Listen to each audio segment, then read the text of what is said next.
Hey, what's up, nerds? It's Paul here at Radio Free Hammerhall.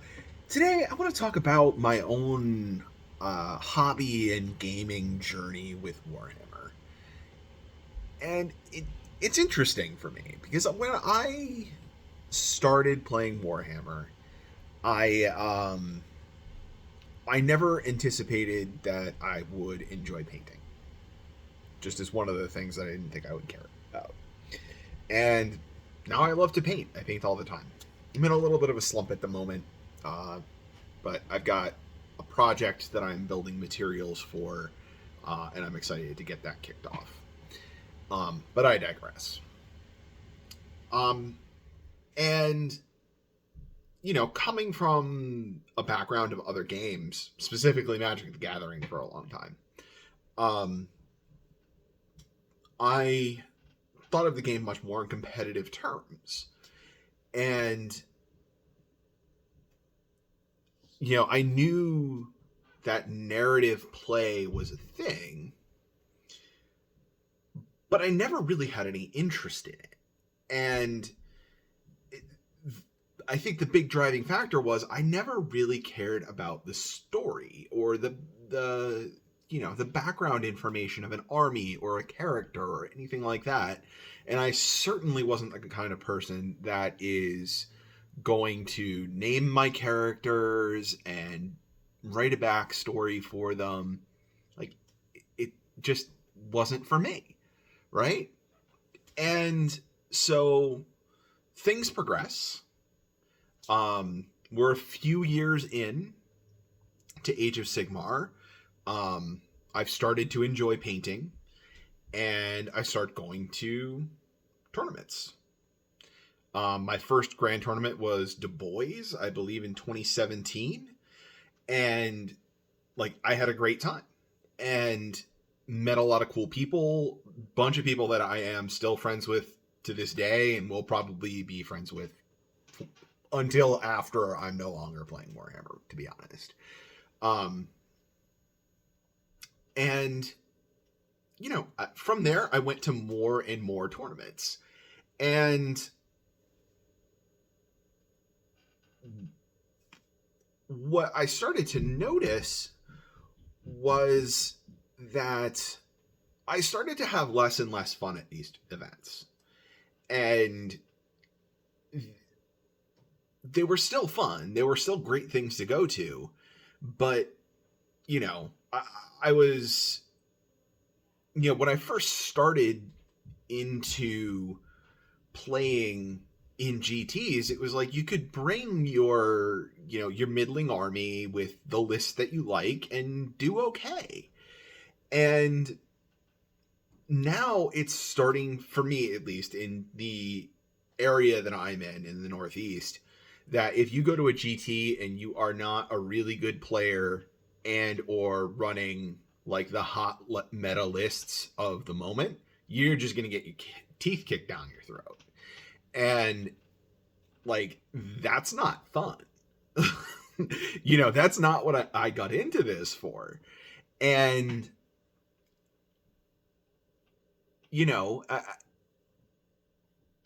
I have had a lot of fun doing Path to Glory campaigns in my local shop.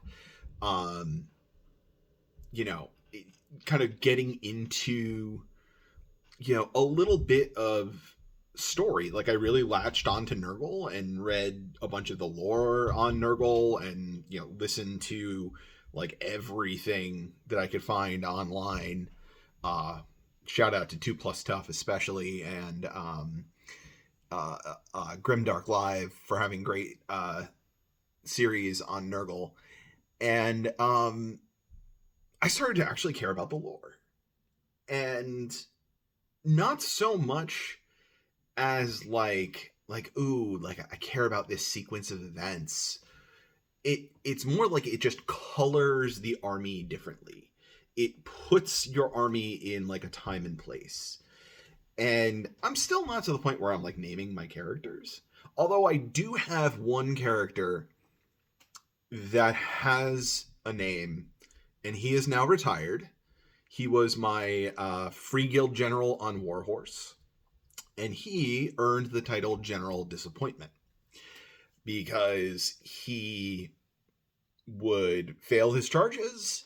He would get into combat and do absolutely nothing, and then die to a stiff breeze all the time. Like, he was just a constant disappointment.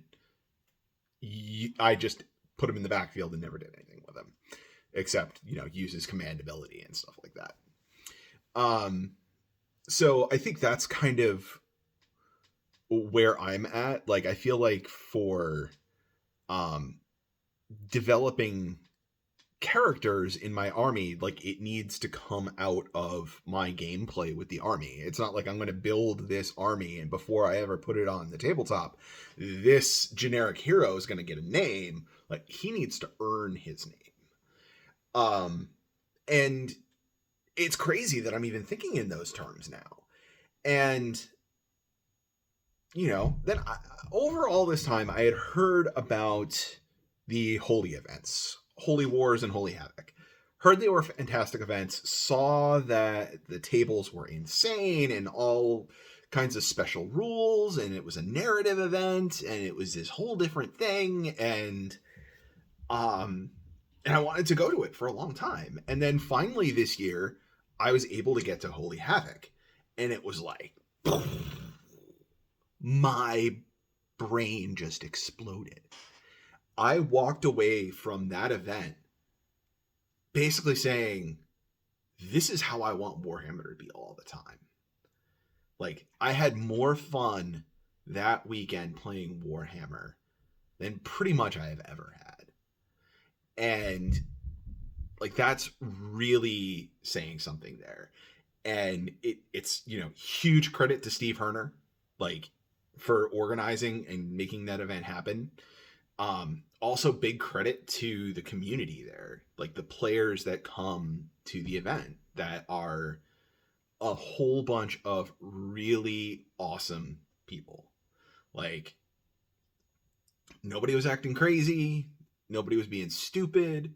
Nobody was stumbling around drunk. It was just, it was just a really good time with a bunch of really cool people. And I got to like meet people that I only interacted with online before. And, I got to hang out with friends that I rarely get to see. And it just made me really start reevaluating what I want out of Warhammer. And the more I reflect on it, the more I realize, you know what? I really am a narrative gamer. Like, I am not, at least thinking about this as a spectrum between, like pure competitive and pure narrative, I'm definitely way to the narrative side. I still like winning games. I'm still going to go try and win games, but I have a whole hell of a lot more fun doing something wacky and crazy on the tabletop and developing that story that comes along with you forever. That's way more fun than some, competitive GT game that you will forget. Most of the GT games I have ever played, could barely tell you anything about them. Maybe because it's fresh, I remember a lot about Holy Wars. There's certain games that I've played that were just a lot more eventful than others. But, I realized too that the part of this whole narrative gaming thing isn't that you are like living out the story. It's that you're kind of forging your own story. You're doing things that create a story. You're being in character with your army. Which is why I am super excited that I'm starting an Ironjawz army. Let me tell you, that's going to be a lot of fun. I've wanted them for a long time. I have finally come around to, I had the hobby resources to start the army. I'm really excited about it. I cannot wait to just be screaming "Wah!" at events and, you know, doing crazy stuff. You know, I and it's a competitive army at the moment, and I almost kind of see that as a downside. Like I don't want to play like the like push your poo in version of Iron Jaws. I want to have fun. Like the fact that Ard Boys rally on a 4+ is kind of awesome. And like I get why people aren't playing them, but at the same time, I don't get why people aren't playing them. Like that is cool. Like that's fun. Um, so yeah, that's really where I'm at. It's really got me reevaluating what events I want to go to. And so Nova is coming up. And the events are getting announced and the hotel blocks and all that stuff. And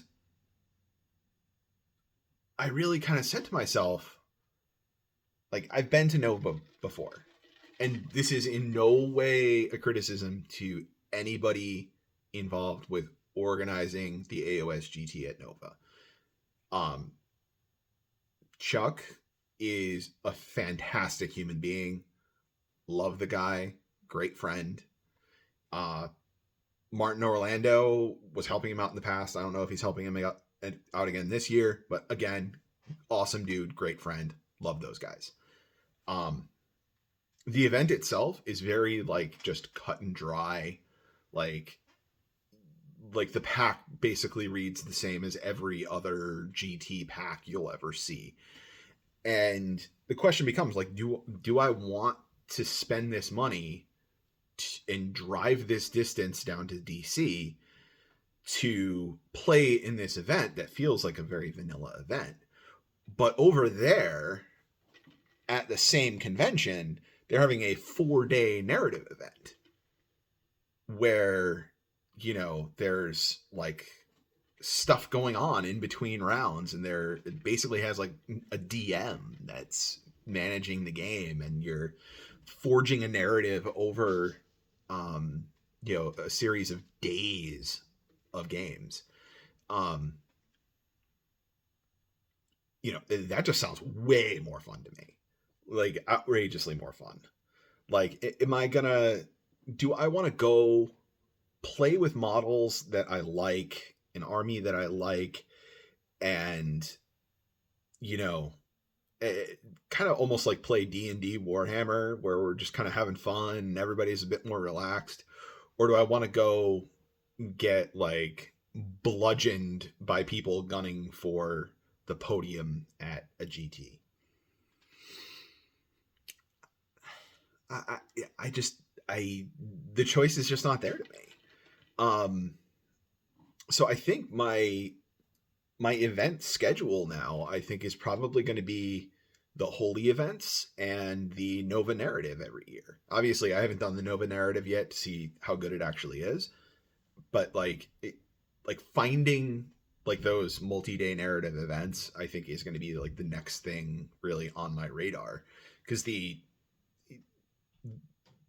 regular old 2-day GTs, like there's just not much there to pull me in anymore, and the direction that the game is going,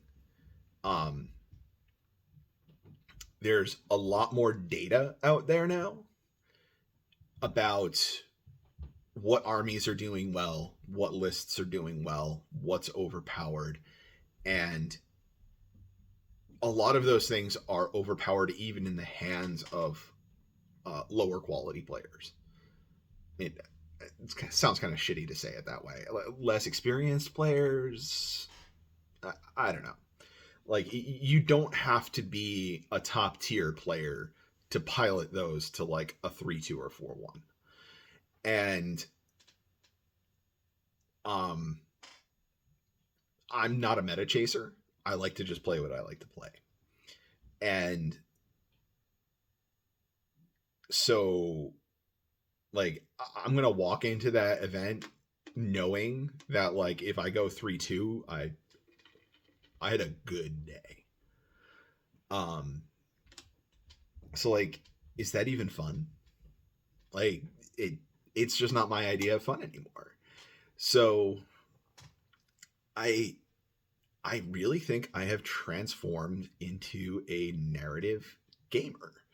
I have stocked my YouTube subscriptions with all kinds of narrative content now. Now that I've kind of had this epiphany, to kind of like learn more of the backstory of all of this stuff, um, just to kind of get in the world a little bit more, to kind of get why Army A might be fighting Army B, why they're there, why they're organized the way they are, and it's just fun. Like they're cool stories. Like the guys that write this stuff for Age of Sigmar are awesome. And honestly, I think the rules team is pretty awesome too. Um, like they get a ton of flack and criticism for what are seen as mistakes, and some like listen, nobody's perfect, but I think the number of massive wins that they have, it just so overshadows the downsides, and like they deserve way more credit than they get. um you know I'm certainly like, I'm a guy that, like, if I see something that I don't like, I'm going to be critical of it, but I try and be critical in like a balanced way. um but like when it comes to something like the battle scroll that just got released, um my current opinion is I don't think it's going to have that much of an impact on play, and tournament results and things like that. Would absolutely love to be wrong. 110%, I want to be wrong about that. um Anyway, that's kind of a digression. um the other interesting thing about narrative play is that it creates different incentives on the tabletop as well, because you're not like, you don't have this standard set of 12 different battle plans that you have to choose from, that ahead of time, and it you build your lists around playing to those battle plans. Narrative battle plans can just be whatever. They could be asymmetrical, they could be uh, wild and crazy, have weird things that you have to do. um and I love that what is like a power gaming list for competitive play, for match play, could be trash for narrative. I absolutely love that. It just encourages people to play what they like, because like there is, when you don't know the missions ahead of time and you have no idea what the missions are going to be selected from ahead of time, there's no way to metagame that. And there's certain things that like are kind of always good, but a good narrative event organizer is going to identify where those problems are and write their pack in such a way that you know this certain thing isn't necessarily what's going to get you the win. And even at that, like, again, other cool thing that we can do in narrative play is have multiple victory conditions, multiple different objectives people are going for. Like, it doesn't just have to be like first, second, third. Like, it can be like, oh, you have a trophy for this and a trophy for that, and they're like completely separate, like mutually exclusive goals that people are going for. And when you roll up to the table against your opponent, you don't know what they're trying to do. So I am, I've decided I definitely want to become a narrative event organizer. Definitely going to be tagging that on after my name. Um, and I am currently working on ideas for a local narrative event, just like a 1-day narrative. Um, it, a big part of it is it's going to be like an RTT, except it's not going to use the same scenarios, and the scenarios are going to be linked together somehow, and there's going to be some alternative ways to achieve victory other than standing on a particular spot on the map. So, and I brought this up to players locally that would be coming to this sort of thing, and I've had some good positive response. So, also Path to Glory leagues are great. And I am really excited to be digging into the narrative event organizer community and digging for resources and going through my old books and looking at like the narrative battle plans that I literally have never read, because there's interesting stuff in there. Like I've still got the original Open War deck that I don't think I've ever played with it, and I have desperately wanted to for so long, and like we just got in this rut of always playing the battle plans that are in the General's Handbook because, well, that's what you play at tournaments, so that's what you're gonna play. You gotta practice, right? And now I'm like, I don't give a fuck about practicing. I just want to play a good game now. So bring out those Open War cards, bring out those narrative supplements. We're gonna have a good time. We're gonna play Warhammer the way that's fun to me, and that's not necessarily saying anything about anybody else. Everybody has fun in different ways, right? So like for some people, playing in those competitive GTs, like that's really fun for them. That's really rewarding for them. They are all about like climbing up that ITC leaderboard or that T Sports Network leaderboard. They want to climb and express their their prowess as a player, or just compete with their friends or what have you. And I think Age of Sigmar is in a really good place right now where like all of these things can coexist, and they don't have to necessarily coexist in the same space. And some players can certainly play on both sides, and there's something for everybody. So that's kind of where I'm leaving it off. Like I think my channel content is probably going to be shifting, because I used to do a lot of Math Hammer videos and analyzing what the best choices are, and I kind of don't give a shit anymore. Like I'm more interested in having fun and talking about performance of something on the tabletop after it happens, getting the feel for it, as opposed to using a math formula to come up with it. And I think the new Nurgle book has really taught me that, because if you just do the math on that book, like it doesn't tell you the whole story of what's going on. It plays a bit differently than you would expect. And I have a feeling other upcoming books are probably going to be that way as well. They're really leaning into the narrative aspect of the game in their rules writing. They're doing a much more top-down design, I think.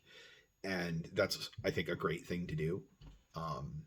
And between Nurgle and now Idoneth and Fire Slayers that are coming out, those three books all seem to also have great internal balance. So, people that have those pet units, pet heroes, all of those sorts of things, they can play them and they can be good, or at least good enough. Like they're not just like a radically inferior choice.